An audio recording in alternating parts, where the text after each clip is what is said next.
Good morning, Francie. Good morning. Test back to you. Good morning, Inner Peas. Welcome to this morning's Page 2 News.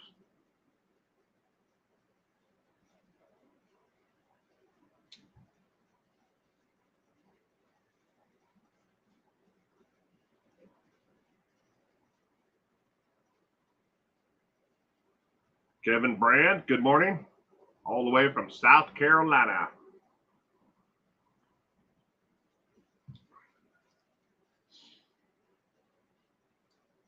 Good morning to you.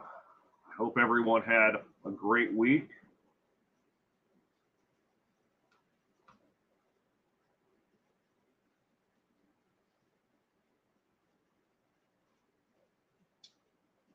Weather here has been hot.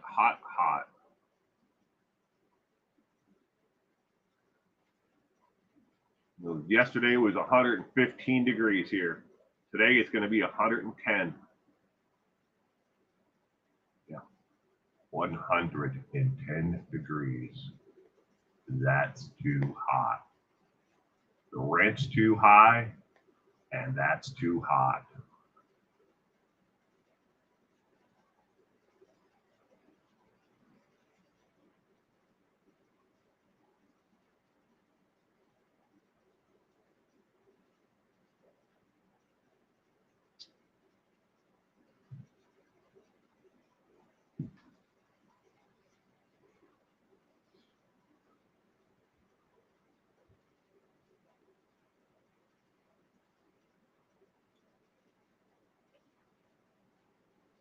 Good morning, Callie Lisa. And yes, well, that's typical for where I live, though. Every year, it's always the same thing. Come July and August, it gets hot here. Good morning, Reichardt. Can't believe that I made it to this live. Well, I was texting with my dispatcher, and then your notification appears on my phone. Hey, there you go. Were you texting your dispatcher to pick up your next ride? Your next load, I guess. Not your next ride. You are the ride, but load. Hopefully you got that worked out. Or probably you're dropping off somewhere. Kitty Q. Good morning, Kitty Q.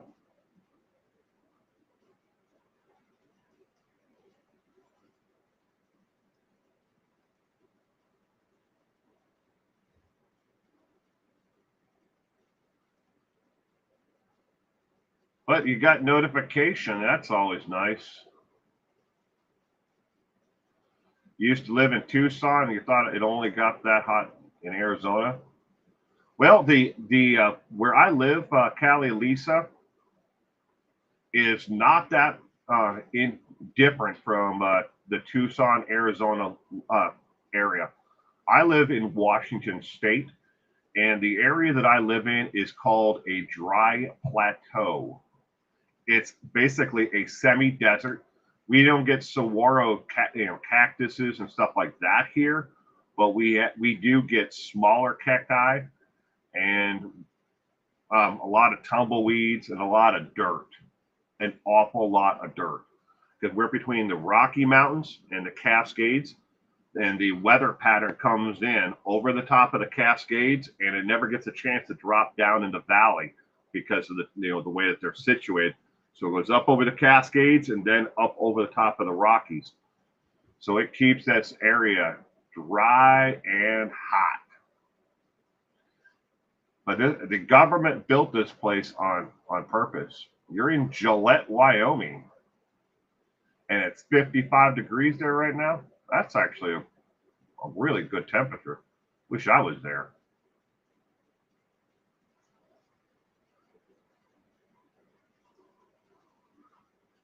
But here it's a lot hotter than that. Bonnie, good morning, Bonnie. Welcome to this morning's Page 2 News. Give it another couple of seconds here, and then we're going to get this going. Just kind of scrolling through the messages, make sure I didn't miss anybody. And I'm truly sorry if I did miss you saying hello this morning. But let's get page 2 news going.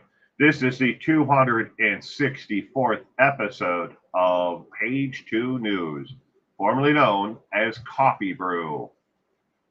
This program documents actual crimes and offenses by criminals. Some of the content covered here may not be suitable for all audiences.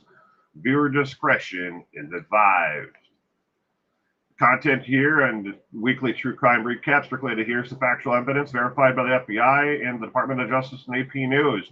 It does not include conspiracy theory speculations or unverified claims about what may have happened. If you're seeking sensationalism or content related to the similar theories or lies spread by those who can't be bothered to do the research, this topic and stories may not be right fit for you. Shout out, there's no shout outs for this week. Check back next week. Good morning, Gemma. Good morning, Gemma. I hope you are doing well. All right. The more you know. Since the early 1950s in Northern Ireland has had a 2 tax paid for program that warns citizens about joining paramilitary groups and cults. In 1989, they studied the effectiveness of the programs and only to find out that 0.0425% had ever heard of the programs. Yet it goes on to this very day as of 2025. To understand that again, in Northern Ireland, they have 2 tax paid for programs. One, to warn people, hey man, don't join a paramilitary group or a cult, a religious cult. Whatever you do, don't do it. And then 39 years plus, somewhere in there, they decided to study the effectiveness of the program and found out that way less than 1% had ever even heard of the programs. But they pay for it, even to this day. And yes, the IRA is considered one of the paramilitary groups that they warn people not to join. Public service warning. These are involuntary muscle contractions that can occur after death, making it seem like the body is twitching or moving. 78% of males can also appear to be aroused because of the contraction of muscles and blood. After you die, it can look like you are still moving because of twitching and moving of the body after it starts to go into rigor mortis. And 78% of you guys out there, or ladies with, husbands or whatever, they can appear to still be or be aroused after they die. So the more you know, public service. Don't do it, says Reichardt. Do not join a paramilitary group. Don't join a cult. Just don't do it. Old business, leftover tidbits, corrections along with new information. If there was an error, no one said anything about last week's page 2 news. There was also no update on the cases that I covered from last week either. So on we go to new business. Inner Peas is glad that she's already had breakfast and hoping it stays down.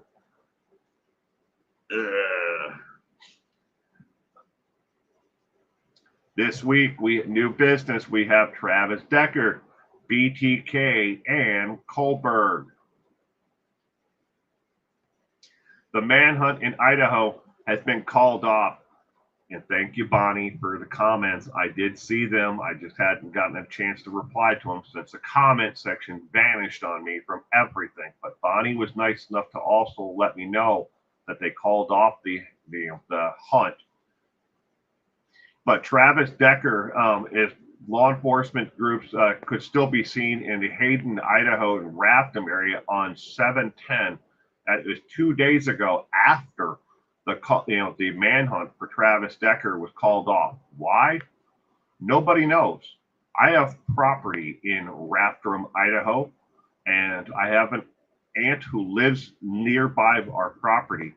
And she said in town there were paramilitary vehicles that could be seen, like armored personnel vehicles that were there.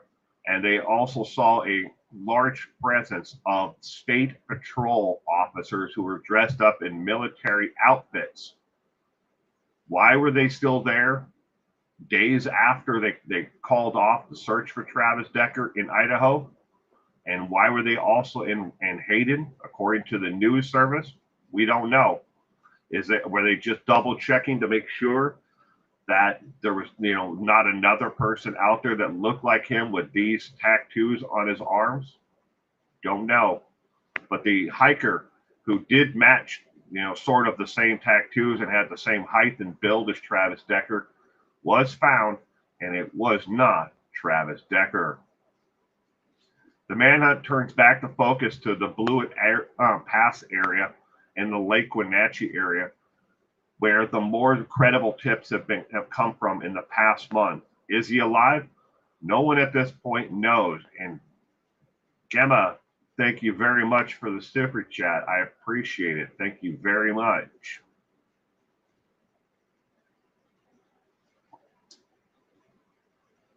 According to initial reports, Dennis Rader lost some privileges after he was found to have certain items in his cell. These initial reports were later confirmed by the Bureau of Prison, that is BOP, B-O-P, and the El Dorado Correction Facility, that he was under an investigation. They did not expand beyond that. I do not know what the items that were found in his cell were, other than it came across the news service that he was being investigated for having some type of contraband in his cell. And again, when reached, they did not expand beyond what it was that he had. So it appears that you can sentence Dennis to 10 consecutive life sentences for first-degree murder. You cannot make him behave once he's there behind bars. No, Reichart, they are not looking for this idiot in Idaho. They were looking in 3 different areas in Idaho: Rathdrum, Hayden, and the Coeur d'Alene area. They were looking for there in the Sawtooth National Forest because of tips that had come in of a hiker or someone who was avoiding, direct contact and had been seen walking down ATV and EV trails. That's off-road trails for four-wheel vehicles. He was seen in that area, but and avoiding contact. It turns out the guy is that who looked like Travis Decker, built like him, with tattoos, is not Travis Decker, and he's just somebody who doesn't like to talk to people. But they did confirm that the individual who had been spotted in Idaho is not him. So they are turning back their attention and resources back to the Blewett and Lake Wenatchee area, where he most likely is if he is alive. Maybe society's problems will just take care of themselves. This is Chad Daybell and Kohlberg. Brian Kohlberg is highly likely to be sent to the same exact prison that houses dumbbell Chad Daybell currently. The state of Idaho could send him to another state, which was if they called it putting him in the Bureau of Prisons, system, where any prison that has the same security and medical needs and educational needs that he needs would be able to say, we'll take him here in Iowa or wherever, or Pelican Bay or whatever. But most likely not going to happen because in the maximum housing unit at the Idaho State Penitentiary, they have availability in the closed custody housing unit and in protective custody. So tell me, is it just me? I have never wished for a gladiator style prison before, but this time I'm wishing for there could be one. Fight to the death, and whoever wins between Chad Daybell and Brian Kohlberg would get a free cookie. Give them a cookie. Whoever is able to survive the hand-to-hand gladiator combat. The more you know bonus. Yep. Reichardt says Kohlberg needs to be brought to justice. Poor victims' families. True, especially the I want to say Gonzaga because that's the university. Gonzalez family. I mean, they all got shafted by never really getting, justice in court and finding out why he did it. And if Brian Kohlberg is in the future to ever speak about the crimes itself, you can't believe 100% of what he says, because he's going to do everything he can to mitigate, the reason why he did it. Blame it on the stress of college, drugs, he mentally snapped, whatever. He's going to blame it on anything and everything if he ever is to speak on it later on.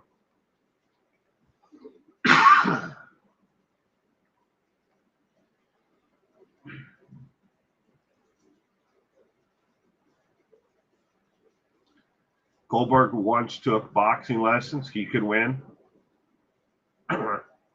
Yeah, but he's a frail man compared to a farmer from northern Idaho.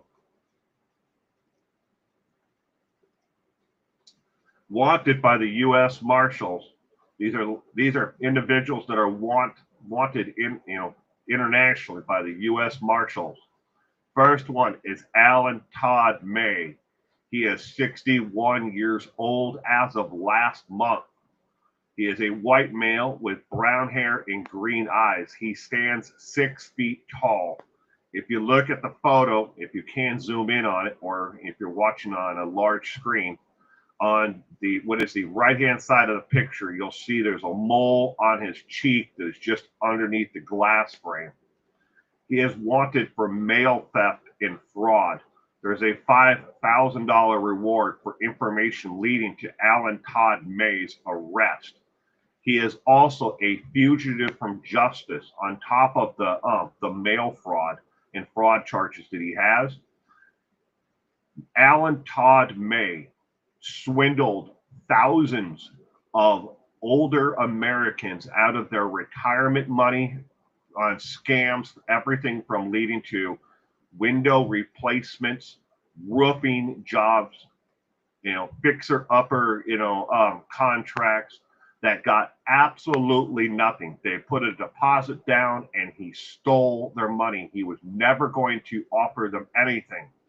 On top of that, he also committed wire fraud where he directly swindled, in a sweetheart deal, where he contacts a widower or someone and says, hey, and they strike up a friendship, and then he convinced them to gain access to their retirement accounts, where he would drain their retirement accounts and directly into his and leave them with nothing.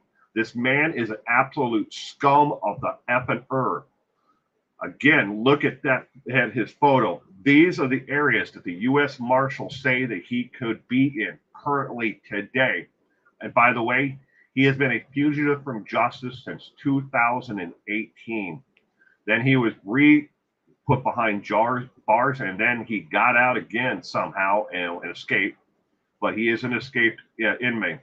The areas that they want you to keep an eye on are the following: Alabama, Georgia, Florida, New York, Vermont.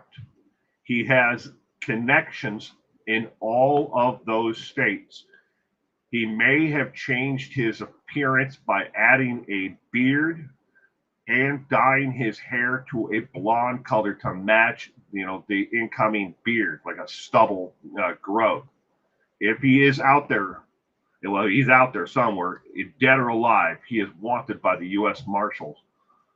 Unlike other law enforcement agencies, the U.S. Marshals Office will never stop in their hunt for an individual. You end up on the U.S. Marshals Office list of wanted felons, from justice or whatever it may be. They will hunt you to the end of the earth. They will never give up. Next is David K. Harris. He is 80 years old. He is a Latino American with gray hair. Before his hair turned gray, it was brown. He has hazel eyes. He is 6'2". In this photo, it does not show him with glasses, but he must wear glasses to be able to see near and far. There is a $10,000 reward for the arrest or information leading to the arrest and conviction of David K. Harris. He looks like a banker in this photo, but David K. Harris is a violent POS. He has gone by the following aliases in the past: David K. Harris, David Coles, David Hess, and David Milburn. Milburn and Milborn. Sorry, I should have put the Milborn on there as well. But he has gone by those aliases in the past. The likelihood is that David Harris is not in the United States. At this time, they believe that he is either in Brazil or he is somewhere in that area, Argentina, Brazil, or some type, of tropical port island. There have been people who have called in tips to the U.S. Marshal's office that he or someone who looks an awful lot like him was working or owned a small cantina. It's a store, like a bodega, a little, in Argentina. And there was also a sighting of the same, person who may have been in Belize or in Brazil doing the same thing, running a small corner store, bodega style store. If you've seen or know any information about either one of these two people, you can call 1-800-307-9100 or click on the tip there for the FBI. The FBI takes live active tips for not only themselves, but for the U.S. Marshal's Office.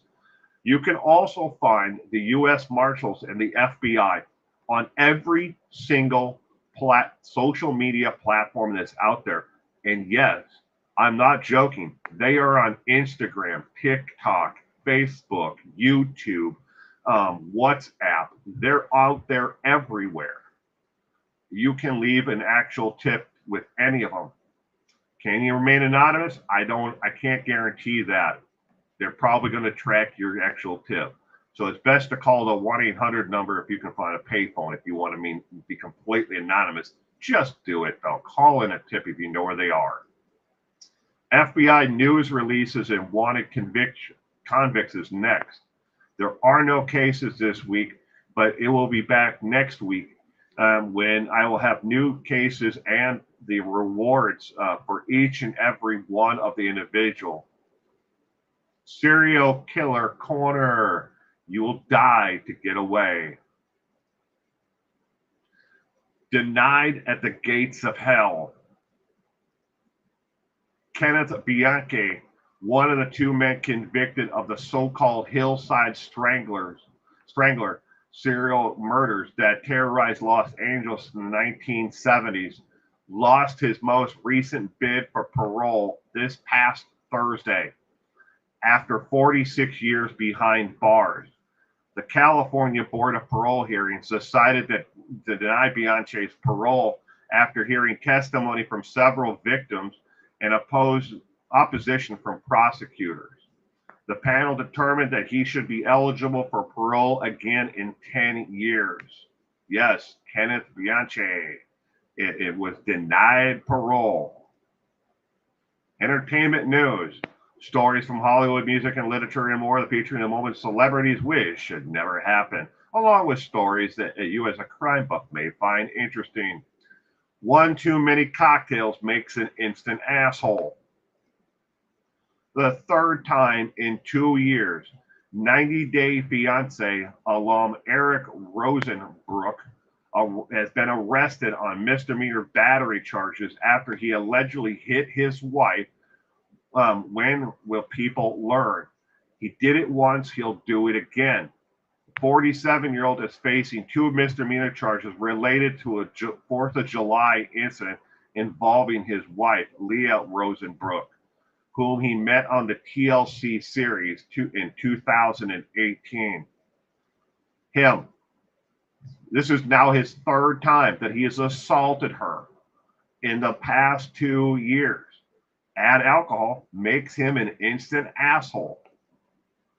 But she keeps on taking him back for whatever reason. And I keep on telling people, if someone is willing to raise their hand against you in anger, and they do it once, they will do it again. You can guarantee that. It may be a month, it may be 2 years, it might be, 4 years from now, or it could be 4 hours. They're going to apologize and they're going to say everything that is right to try to make you just stay. But it's all about the manipulation. They don't care about you as an individual if they ever raise their hand against you in anger. And obviously, this asshole has done it 3 times to his wife that he met on the reality show and married. And here we are. Leave. Get out. Just take whatever you have before something even worse happens to you. Questions of the week. Let's see what has come in this week. First question comes from Cement Shoes. You should do dumb criminal specials like a top 20 for the month each month and a top 100 for the year. Use old special opening clips they used in the 80s before Peanut cartoons holiday episodes. Great idea. Now the only issue is to find the time to put such a special together. Could be done, but it would take some time. But thank you again, Cement Shoes, for the question this week. Next question is from Delilah Marshall something. Would it be cost ineffective to increase your video quality just a little? Most of your videos are out of focus. I hear you. I am well aware of it. I record all videos on a Canon SXS 530HS in 4K. All live streams, even the one that you don't see me on right now because I'm not on screen, are recorded on a Canon XA55 in 4K Ultra. When a channel with under 100,000 subscribers on YouTube, YouTube can change the resolution at their end at will. And believe me, they will. And they do it all the time. I shoot in 4K. They can change it to 1080p or 720. Or, I upload it in 4K. Or I'm recording it in 4K. And they can change it to whatever they want. They want to reserve their bandwidth and their storage for those with over 100,000 subscribers that they're really making money off of. It's not just monetization. It's the data that they collect on top of that is more valuable than the money they ever will pay out to a creator. Fake or real stories. Stories shared on the internet passed on to you as real. Some of them are completely made up, and your job is to sniff out the real story. Answer either A, B, or C in the comments. Which one is real? Story A. A pair of bears with an apparent taste for live music joined crowds of people waiting to get into a concert at Colorado's iconic Red Rocks Amphitheater. Fans waiting to get in to the Russ show featuring Big Sean and Sabrina Khalil, appropriately part of the Wild Tour 2025, spotted the 2 playful Bruins lingering outside the venue in Morris. Is this the real story or is this one of the fake stories? Story 2. Story B. A retired Japanese racehorse famous for never winning a race is experiencing a new surge of popularity thanks to its new life as a stablemate for the world famous Budweiser horses. Who said you can't teach an old horse any new tricks or skills? That's story B. Is that real or is that one of the fake stories? Story C. A mountain lion with an apparent taste for live music, live country music that at that, joined crowds of people waiting to get into a concert at the Ascend Amphitheater. The mountain lion took a seat next to a closed entrance and just watched people for about 30 minutes. Crowds formed in a nearby parking lot and awaited for law enforcement to remove it. Which one of those three stories is real? Is it A, B, or C? I will give you a couple of minutes to ponder which one is real.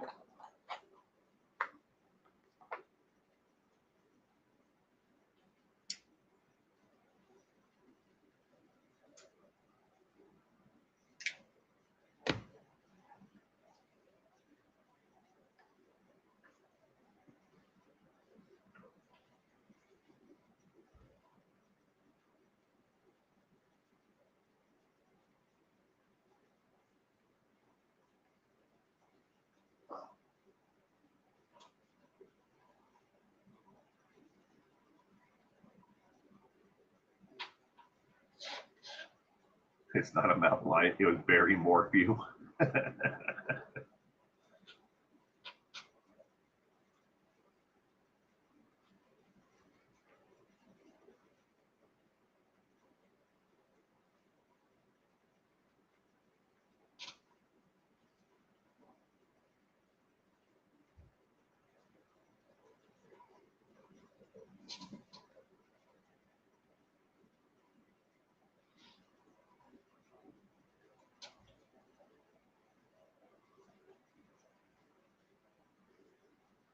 Story A, B, or C?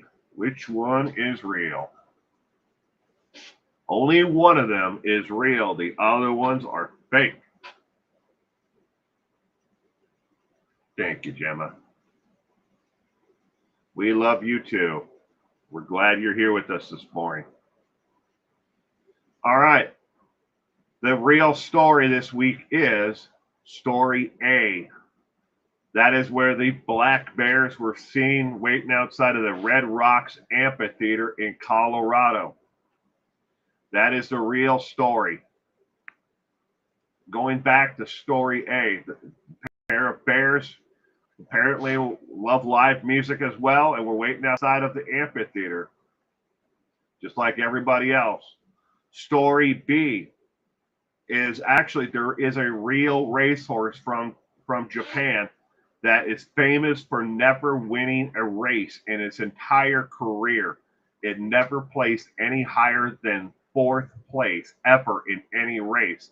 But the real story behind this horse is not that it's a stablemate of a Budweiser horses here in America now. It's that it's becoming famous because of an online game, and the horse is what is part of the video game itself. So it's a newfound uh, popularity and fame because in the actual video game itself that horse is in it. Story C, that there were no mountain lions that there wasn't a mountain lion that sat down next to a entrance and people just watched it for 30 minutes at the Ascend Amphitheater, which is in outside of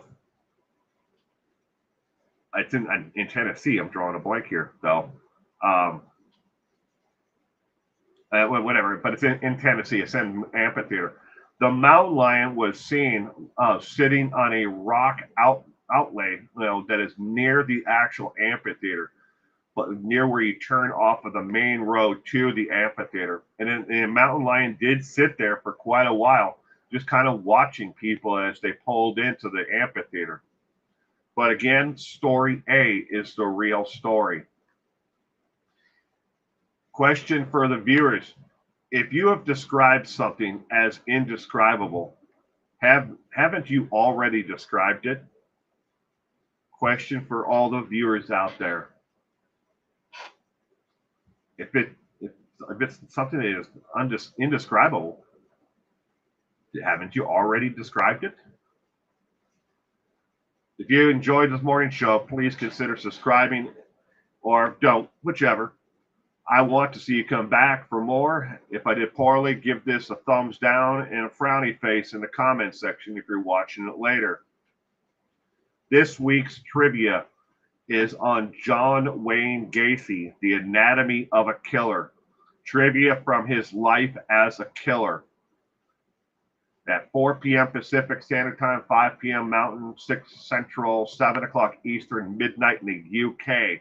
That is tomorrow night's trivia is John Wayne Gacy. Next week is Carl Eugene Watts. The Darkness is Me is next week's trivia. So again, this week, John Wayne Gacy. Next week, Carl Eugene Watts. If you want to study up on either one of them, write it down. These are the trivia subjects for tomorrow and the following week. Carl Eugene Watts is a week from now, and tomorrow is John Wayne Gacy. Thank you again to everyone who joined me today for being here for Page 2 News. And that is the end of the presentation. Now chat is still open. No, I say can't describe it, which is not description, says Francie. Till tomorrow, folks. I hope to see you tomorrow, Bonnie, for trivia.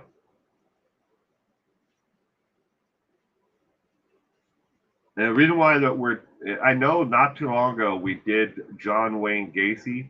The reason why we're doing John Wayne Gacy again is I have so many questions, trivia questions that are already done and their answers on John Wayne Gacy. I could put back to back weeks, of trivia on Gacy. But there's so much about his life, as a killer that we can never touch in just one night. Otherwise, the program would be, 100 questions on John Wayne Gacy, and we'd be here for 4 or 5 hours just answering trivia on Gacy. Oh yeah, Bonnie, chat always stays open after the presentation. So I have to leave, and I have no place to go for the next hour. I don't know if we're going to be here for an hour, but we're going to be here. Be here for a while.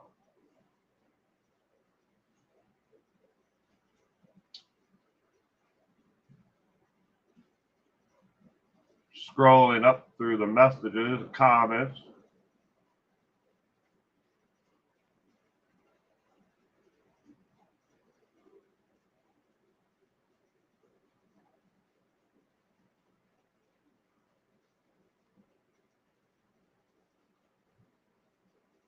He's 47, been doing this for 40 years. Did I make a mistake on the age?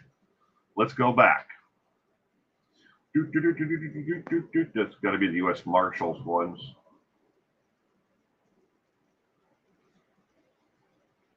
Well, not Alan Todd. David Harris is 80. And Alan Todd May is 61.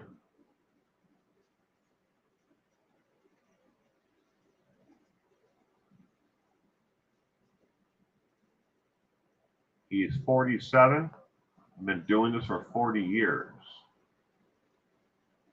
Okay, well, that's not dumb. We all know how dumb these people are.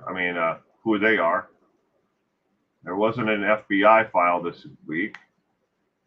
Did I put it in here somewhere that one of them was 47? Or did I say that? I could have made that mistake. I could see that. And we know how well, Kenneth Bianchi has been in prison for 46 years. It's close.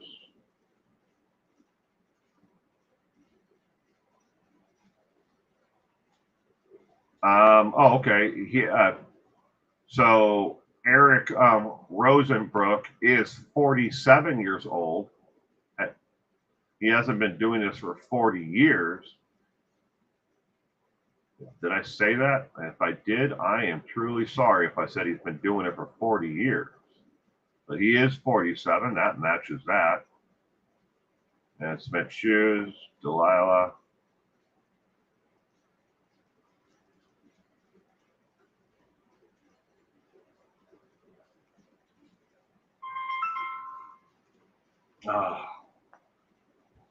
Hey, a question for everybody. Has anybody else, been getting an awful lot of spam calls lately? Spam. Me and my wife, for like the last, I'd say week, maybe a week and a half, we've been getting anywhere from 12 to 20 some spam calls per day. And a couple of them that I've answered, you can tell first off that they have an Indian, accent from India, and these people are telling us that they're from. I mean, they're just like throwing words at us, supposed to be from some department within the U.S. government. The last one that I answered was from the U.S. Department of Financial Health. Said that's what they told me who they were, and that I needed to act immediately. I got a phone call from someone who literally said they were calling from Google. And good morning, Cement Shoes. I read your question today, Cement Shoes.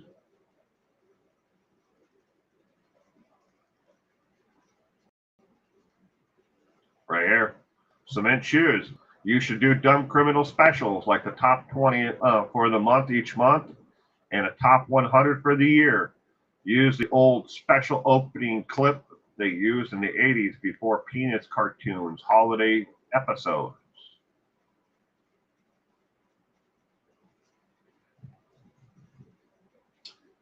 Google will never call you.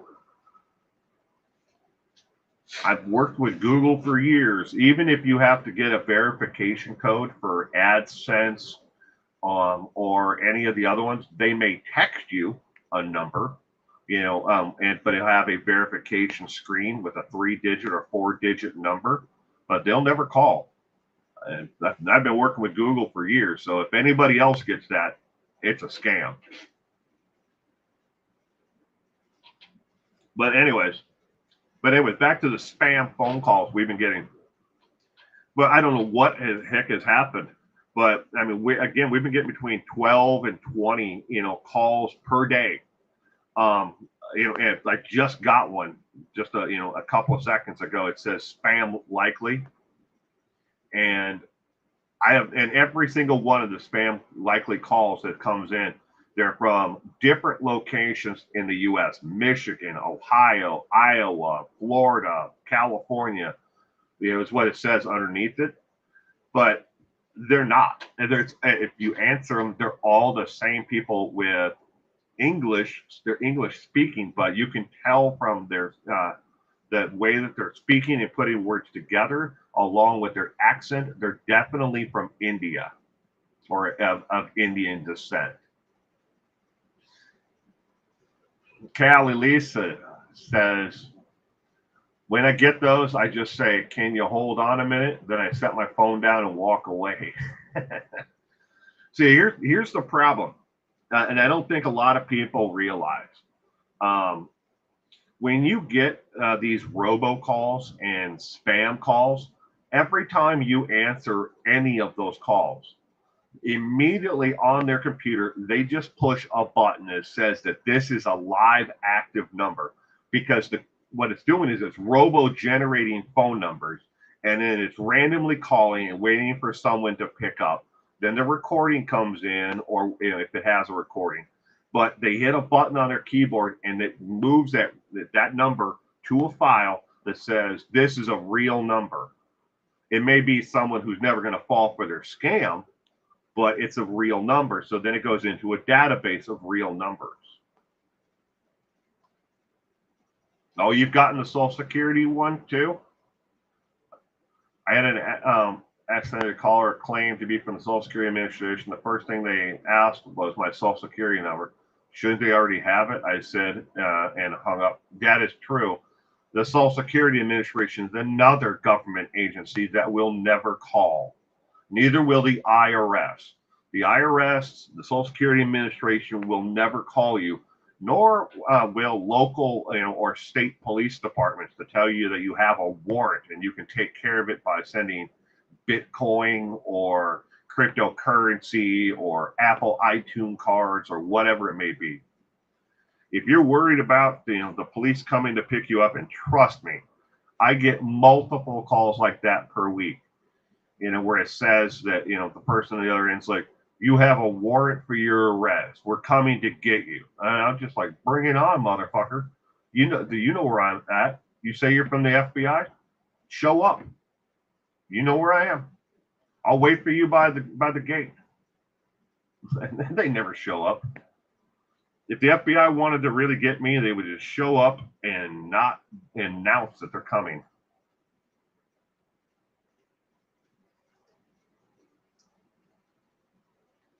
Your phone won't ring if it suspects spam. That's a good thing to have, Bonnie.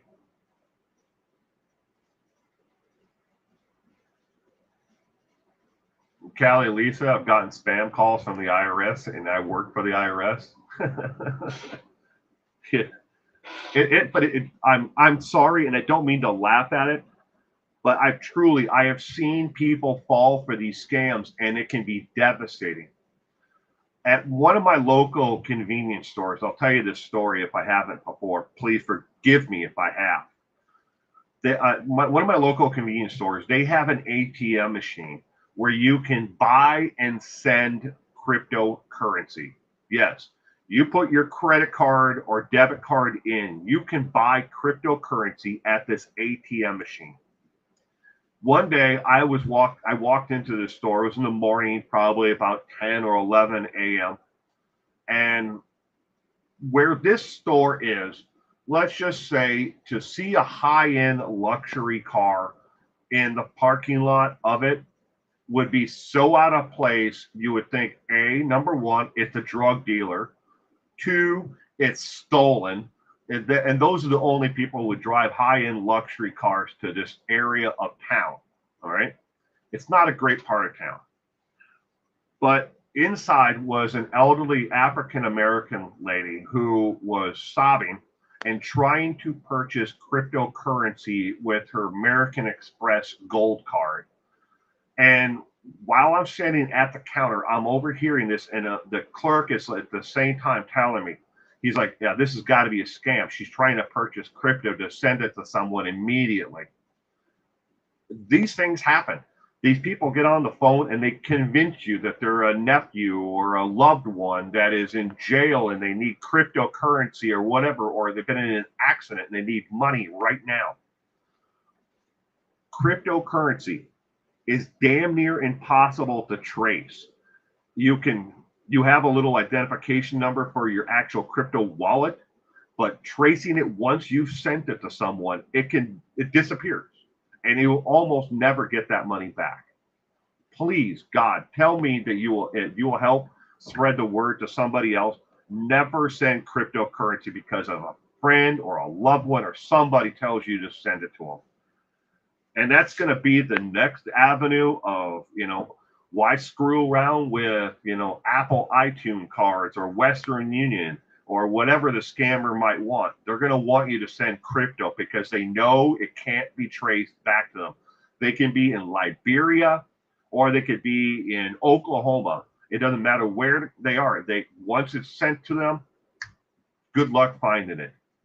Again, because it has no actual physical nothingness to it.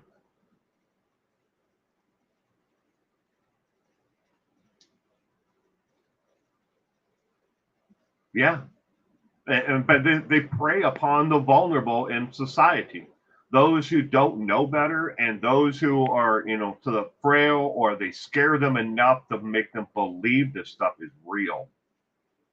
And good morning, Lemon Pie. Cement Shoes says, I had a scammer claim to be calling from Amazon, and I said I had a fraudulent purchase for $800 on my account. What credit card did they use? I asked, and they hung up. I've never gotten that one, but that's scary. They're probably trying to get you to give them your credit card number so they can immediately run it. It's like the people who log on, they put ads on like Facebook Marketplace. I have a $500 gift card to Home Depot. I'll sell it to you for $400. That is a scam. And do you know how that works?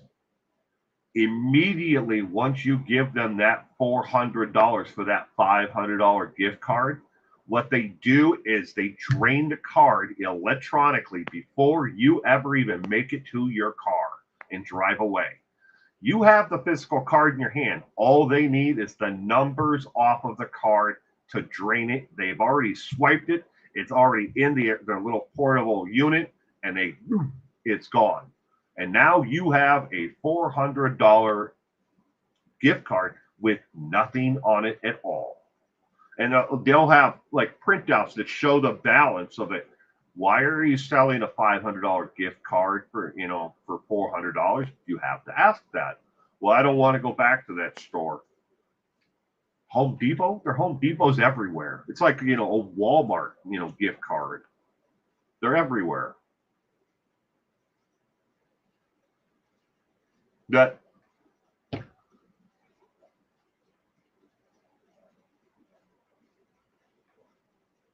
Gemma has gotten ones that claim to be from her local police department.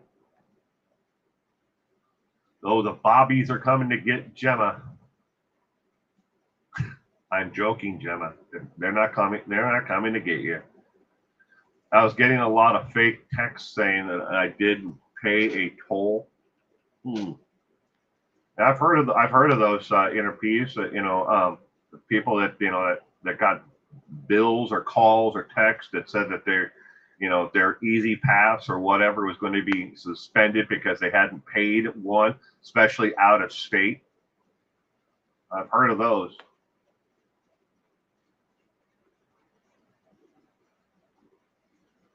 I hope they do. Obviously, we know that they know you for good reasons. You're not a nefarious individual like Gemma's running some like Ponzi scheme. I just never pick up any call from a number I don't know. Yeah, but here, Lemon Pie, along with that line, it doesn't just have to say scam likely. They can spoof an actual name or number that you already have in your contact list. It could say school or a school in your area. Maybe you don't have a kid or anybody that goes there, or a coffee shop that's somewhere near your area. How likely are you to pick it up if it says that it's you're getting a call from Kroger grocery store? It's like, why would Kroger be calling me? Did I leave something or behind there? You might question that. If you're vulnerable, you're definitely going to, pick up the phone, and boom, now they have your number and they put you on an active list.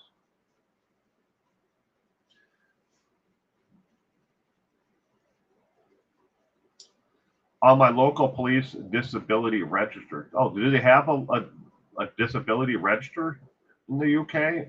I guess that's a good thing. So they would know where the vulnerable population lives. They don't have such a thing here. My son has been to the local police department with me several times while I've picked up a FOIA request.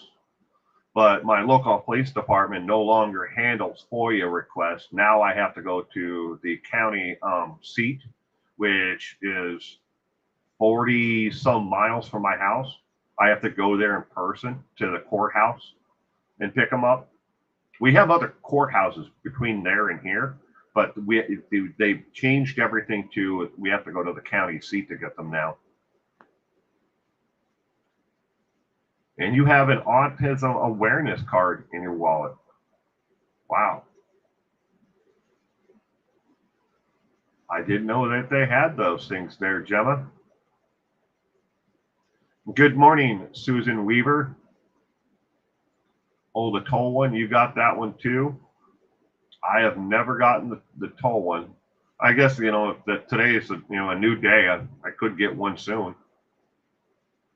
The one I always seem to get is the calls, or the emails or texts that says that I illegally shared my Apple iTunes account or my Microsoft like Excel or something program with another person who's not registered to have access to it, and that I need to pay some, for another version of it. And I'm just like, okay, yeah, people fall for that.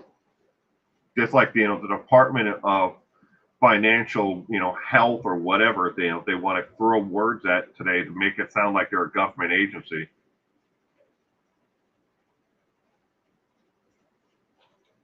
But that's the world that we live in. Any way that someone can make a quick buck, they're going to do it. And none of us are getting any younger. None of us are getting any younger. And as we move along through the grace of journey, the rest of our lives, these people are going to pick us out of a crowd, faster and faster to try to swindle every dime they can out of us. If they can see if they can make an extra buck here off us or an extra $10, they're going to do it. But they want everything that you have. And that goes for sweetheart swindles as well. People meet each other online. They make friends, and all of a sudden, the next thing you know, they're asking for hundreds and thousands of dollars from them. Can you just loan me the money until I get there on vacation, and I'll give it back to you when I get there? They're never going to show up because the whole thing's a scam. I understand people don't want to live, go through life alone. I understand that. We all want some kind of connection. Oh, Francie says recently, I love McDonald's pancakes, coffee, and hash browns. I never eat that McDonald's. I do buy what's called the McDonald's Big Breakfast. I do buy that for my son. He likes that. Oh, Reichardt finally got a load that is worthwhile. There should be a trucking channel out there, Reichardt, that talks about and breaks down, the issues that you have to deal with, with being an owner operator, like how much, you're getting paid per mile, to deliver this stuff versus what the cost is for fuel and stuff like that. Is there a channel out there like that breaks this stuff down? Because it would be interesting to a lot of people, I'm sure, here in this group, that would be interesting to see what does it, entail, for someone to be, a long haul truck driver to haul this stuff around. Because guarantee you, people, if you buy something in a grocery store or in a store at all, you better thank a trucker for it getting there, because it didn't just all of a sudden just appear that day. Reichardt is anti-McDonald's. No McDonald's for Reichardt. What about Burger King? Or maybe that would be a good idea for Reichardt to start a YouTube channel and do it themselves. Break down the day-to-day life and how it costs it and what it costs. Like the diesel alone is freaking expensive as hell. And then there's the wear and tear on the vehicle, food, and everything else that you need to pay for out of pocket. I don't think people really realize just how much of a thin margin of line there is in hauling stuff across the country, or even from the port to a store, or a warehouse in from the the port. So Lemon Pie says, so when I got my first toll scam text, I get on my PC, I log in to my legit toll account to see if anything really going on, and there wasn't.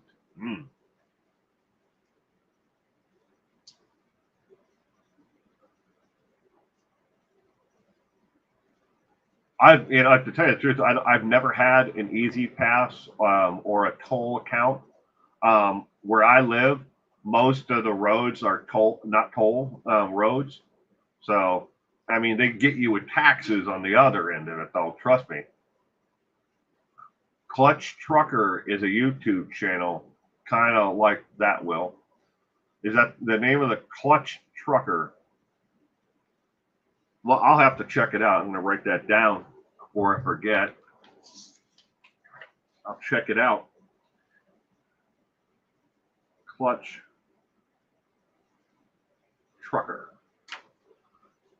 And the inner piece says that Denny's quit having all you can eat pancakes and you're so bummed. Do you have an IHOP? IHOP is always running it, at least where I live, the IHOPs are. We've got two IHOPs that are local, well, somewhat local. They're a town over and then another town over. So those two towns have IHOPs. But they're always running, some crazy pancake special.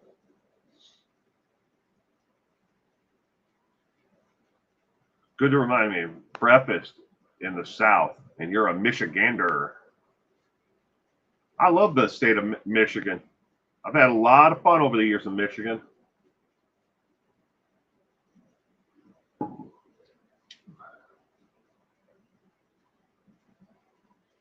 Our government doesn't care about us. They just force a bunch of regulations on us. Yeah. I don't, Reichert, I don't think a lot of people realize just how, again, like I was saying, how much the thin margins are to make a living, doing what you're doing. And if they did, they would, they should pay more attention to them, not only the regulations that are being passed down on you that are restricting your access and ability to make a living, but that, they would also see, damn, how did these things get from China to my local Walmart? And how many times did it move from with a truck or end of the line delivery before it got to the Walmart?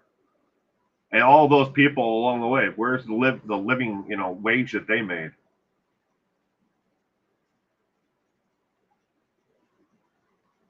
If they do a survey on McDonald's receipts, if it's a buy one get one deal. I've never heard of that one. I know Burger King's got that thing on the back of their receipt for you fill out a survey and you get a free Whopper with the purchase of a Whopper. I almost never eat fast food. It's not good for you. It's just empty calories. But I understand people like it, and people, that sometimes that's all you can afford, especially if you're on a restricted diet, restricted income. Sorry. Well, my autism awareness card helps me if something happens to you. Well, I pray that nothing ever happens to you, sweetheart. Am I seeing your comments? Yes, I'm seeing your comments, sweetheart. I'm just babbling on over here and it wasn't paying attention to the comments as they had come in. Sorry.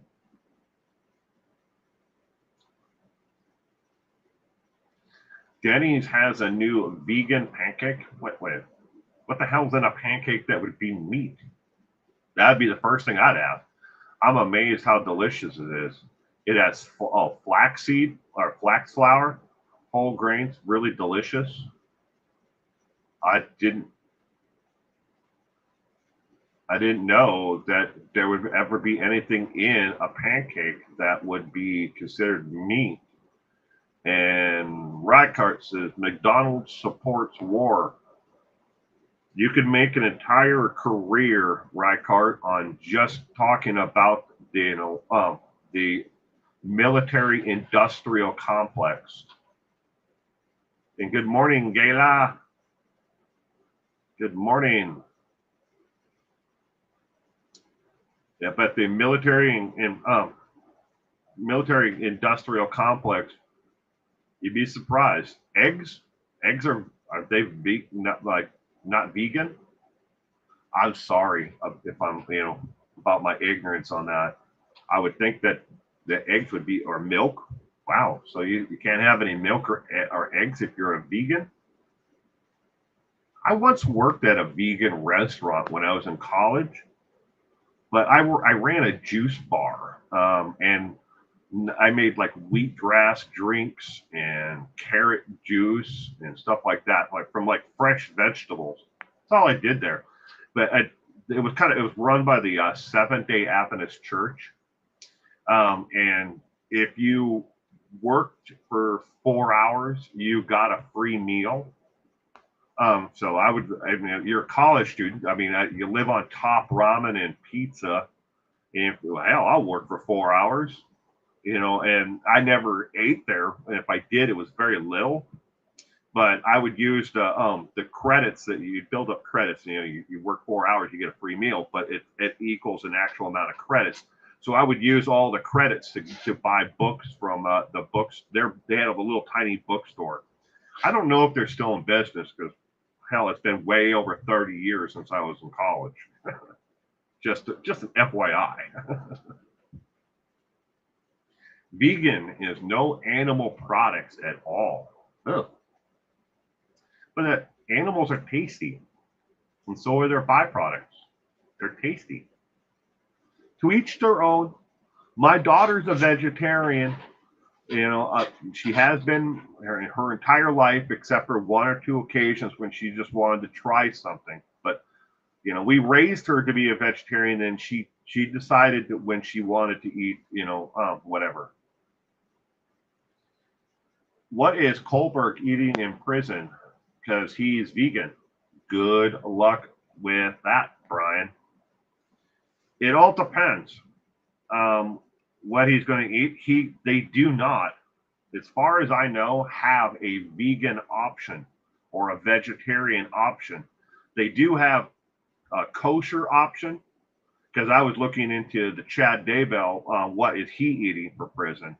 And I know they have a kosher option, they have a halal option, and they have then they would have standard fare. So they have those, but I don't remember seeing a vegetarian or vegan option. Now, I guess he could eat off of commissary, buy things on commissary, but what are you going to buy off a commissary that wouldn't have eggs or milk or something like that in it? Maybe he's going to have to change. Seven-Day Adventists are really health conscious, and they also oppose the war. That's how one of the main reasons why the Seventh-Day Adventist Church split from the Church of Jesus Christ of Latter-day Saints, was because they opposed sending their young men off to war and giving up their entire list of age-appropriate men to be drafted. So they said, screw you. You want them, you find them yourself.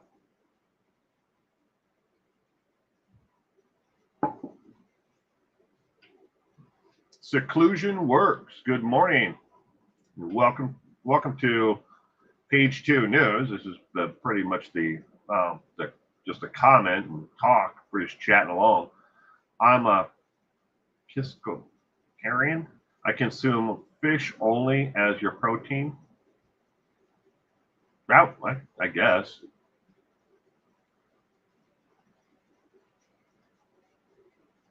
You were raised a vegetarian? Not me. Not me, Bonnie. I raised my daughter that way until she could make a conscious effort herself and decision herself if she wanted to be a vegetarian or eat meat.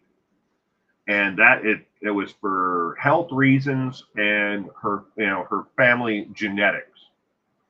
Now, it's only because we are trying to avoid certain things that are prevalent in both my side of the family and my wife's side of the family. From a younger age, we are trying to get her to stay away from.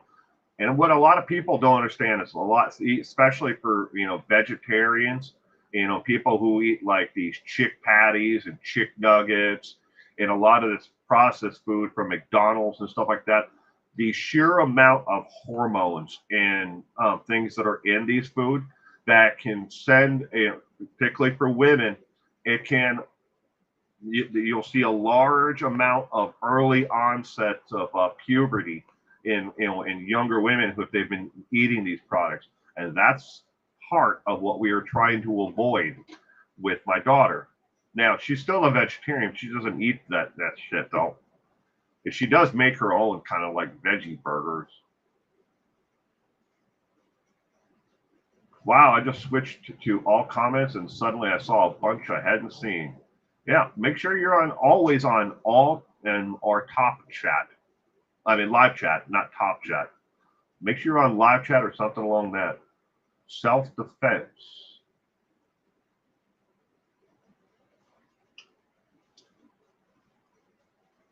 Oh, I must be a comment that I missed.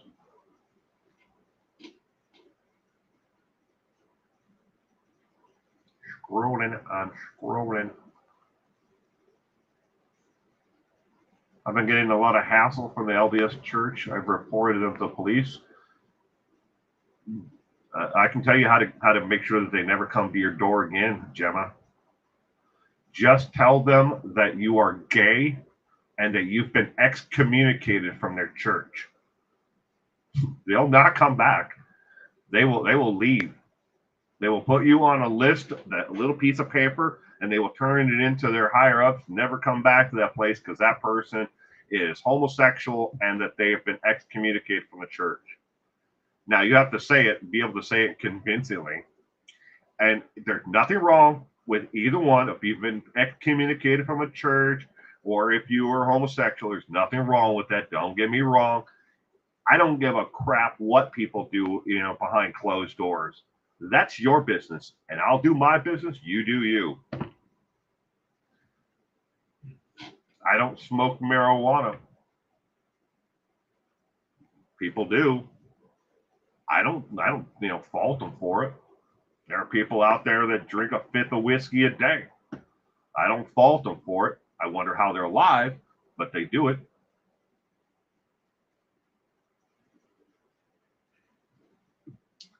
I was raised LDS, however, I'm not active. I've never seen the missionaries do that.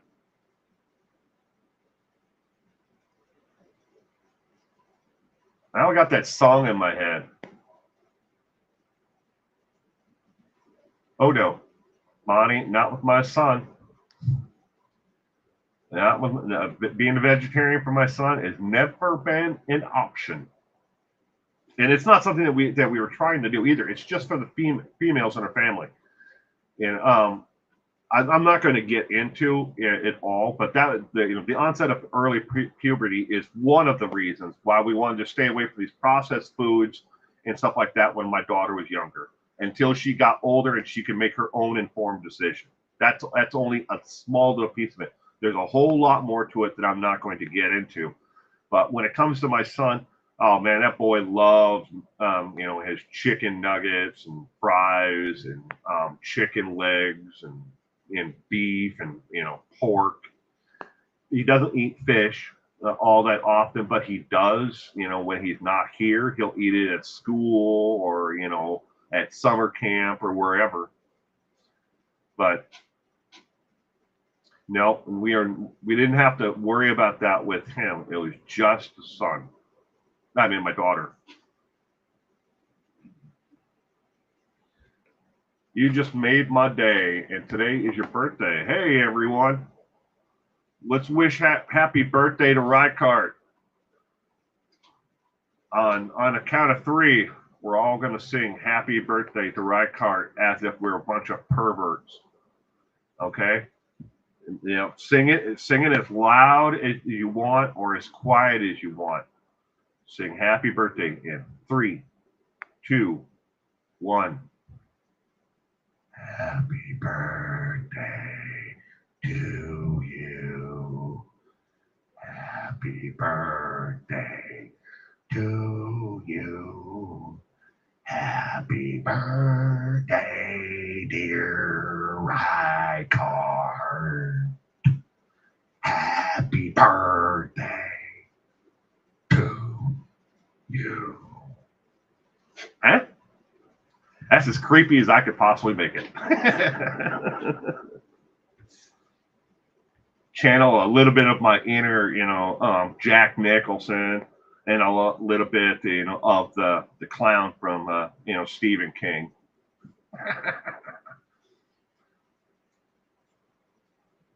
I saw an onset of early puberty when I was stationed in Puerto Rico many years ago.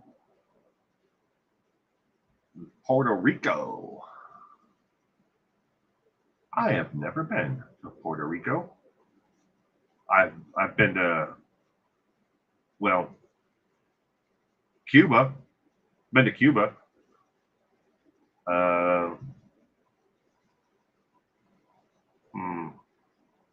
El Salvador. I've never been to Puerto Rico. I hear it's beautiful there.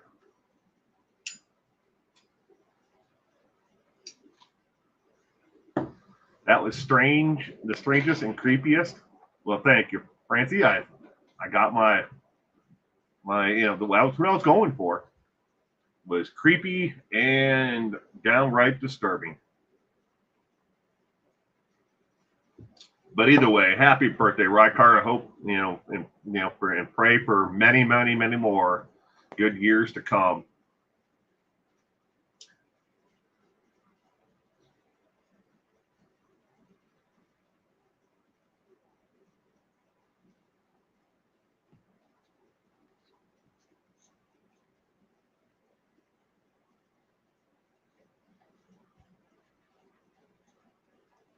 You had a minor stroke. I am truly sorry about that, Seclusion Works.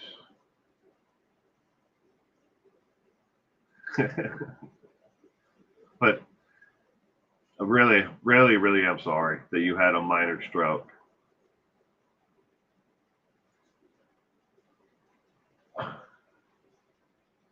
We're going to do a video today about a TV chef here in the UK, Great Britain, who is trying to use autism to get away with sexual behavior. Oh, I'm sorry.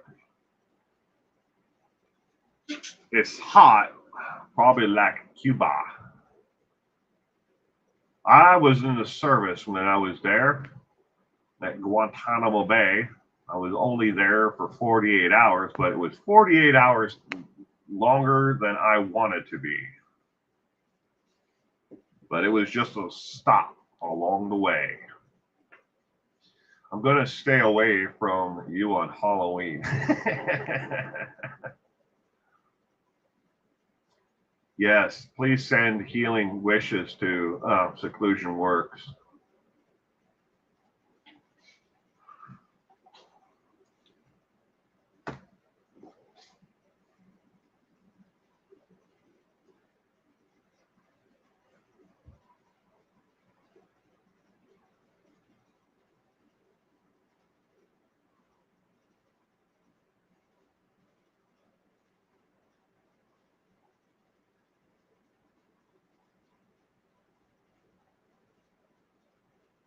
That Rykard's question. You saw, the comment. Saw a bunch of females boxing the night on Netflix. It was awesome. Encore. I've seen Muhammad Ali's daughter box. I saw her actually in person boxing. She's one tough hombre. She really had a punch. She didn't have the footwork like Cassius Clay, when he was younger, early Muhammad Ali, but or back in their prime. But she definitely knew what she was doing. She wasn't like somebody just threw her into there, by herself. I've also seen, some pretty tough women who are in the MMA.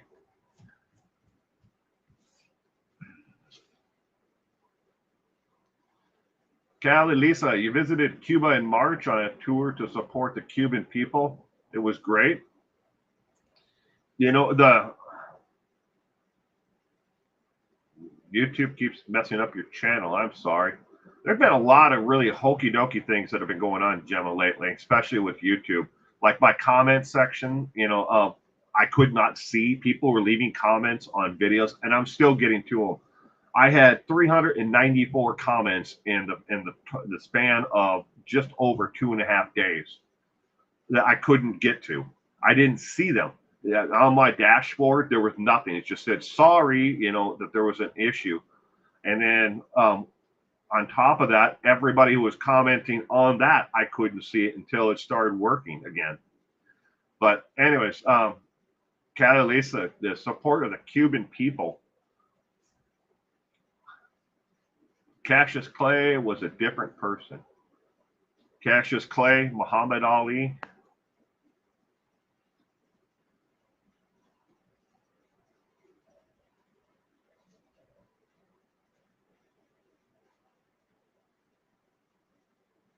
Well, I haven't seen that. Then again, I don't pay attention to my subscriber count, Gemma. I would highly suggest you don't as well. It can be nerve wracking to watch, go up, down, one here, two there, 10 here, 15 there, either up or down. It's not your value in this world, but YouTube wants you to believe that your subscriber number is a metric on how well you're doing. It's not. Don't pay or give it any weight at all. It's just another number, in this world. It might as well be the barcode number underneath a pack of Twinkies for all I care. I'm never gonna make the next rising star of YouTube, and they're never gonna invite me to VidCon to put me up on stage to tell people how YouTube can go F themselves.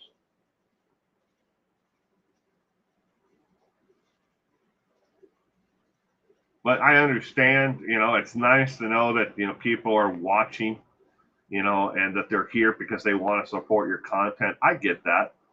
I wholeheartedly get that. It's just don't make it, into more than it has to be. I wouldn't last a day on YouTube as a creator. I think you would. I think all of you would, and I think every one of you should open it and start a channel. Cement Shoes, if you're out there, I'm still subscribed to Cement Shoes, but there's nothing there. But hey, I keep hoping, one day maybe Cement Shoes will, tell their story.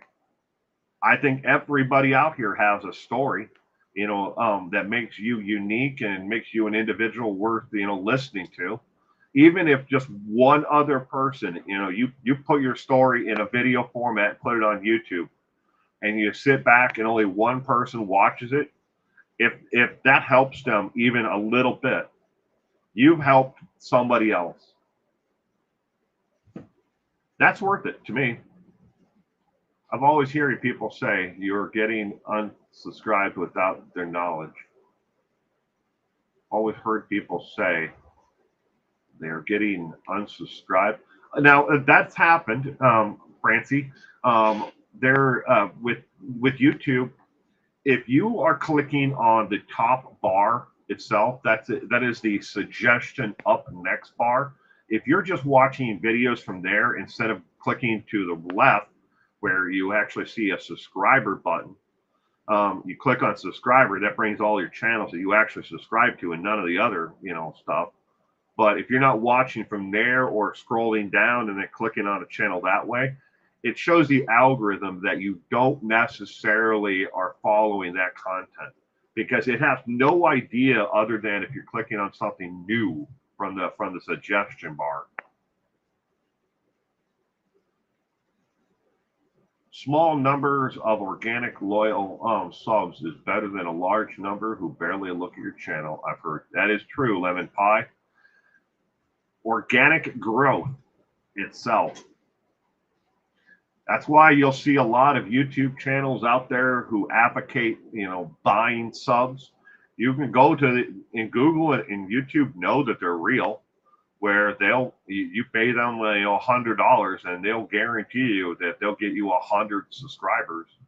Or you pay them $10,000, they'll get you 1,000,000 subscribers or whatever the stupid thing is. They know they exist. The same thing, but you can grow a channel that way. But then when YouTube finds out that you've done this, they can and will block your ass and shut your channel down. But people do it anyways, because again, they put so much emphasis on that number. YouTube does, and this is what you need. You need these subscribers. That makes you real. It makes you important. That's the world we live in, though. But yeah, organic growth is by far the best. I would rather, like you said, Lemon Pie, I would much rather have, people who want to watch my content than people who just are here because it's an algorithm drove them here or somebody paid for them to be here.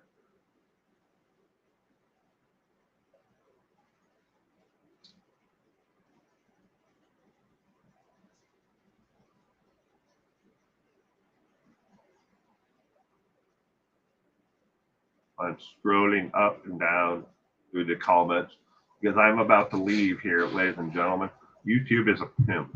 No truer words have ever been spoken, Reichardt. They are a pimp. They will beat your ass for your last dollar. Now get out there and make me more. That's exactly what YouTube is. The pimp of social media.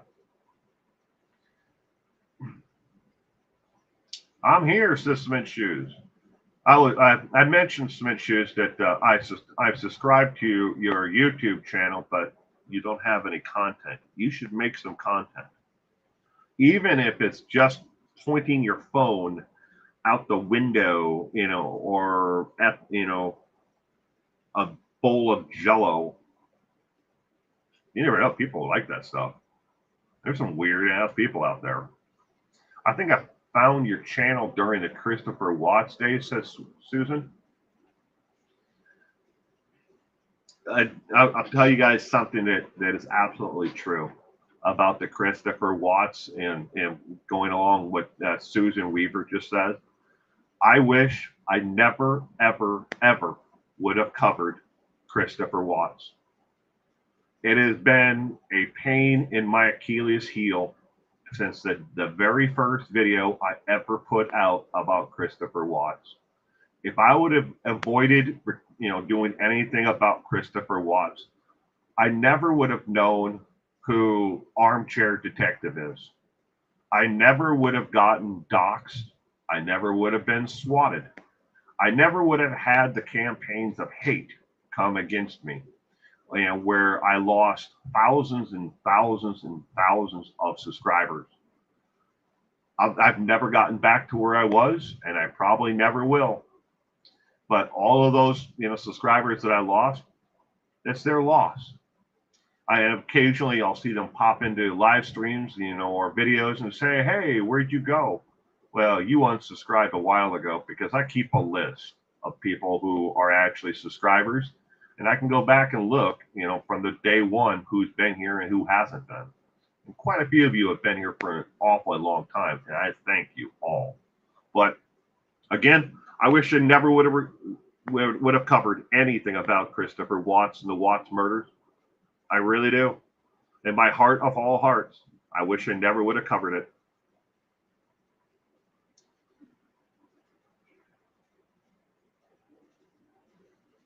You're a paid member of. You're stealing the cash from the channel, and I think it's safe to say you want your notification. True. Well, ladies and gentlemen, I'm going to wrap up this morning's Page 2 news. I want to thank everyone again for being here this morning, and truly thank you to everyone, and happy birthday to Reichardt. Gemma, thank you for the super chat. I appreciate it very much. And to everyone else, if you have the chance tomorrow, we are doing true crime trivia on John Wayne Gacy tomorrow at 4 p.m. Pacific Standard Time, 5 o'clock Mountain, 6 o'clock Central, 7 o'clock Eastern Time, or 12 midnight, in the UK. There are people who still think he's innocent, Bonnie, and they always will. And those people are missing a couple screws. But thank you again, everyone. You all have a great day and weekend if I don't see you for trivia. But in the meantime, take care. And don't forget, as Purple always says, You never know who's going to be standing next to you next, and you never know who's going to be knocking at your door. Bye.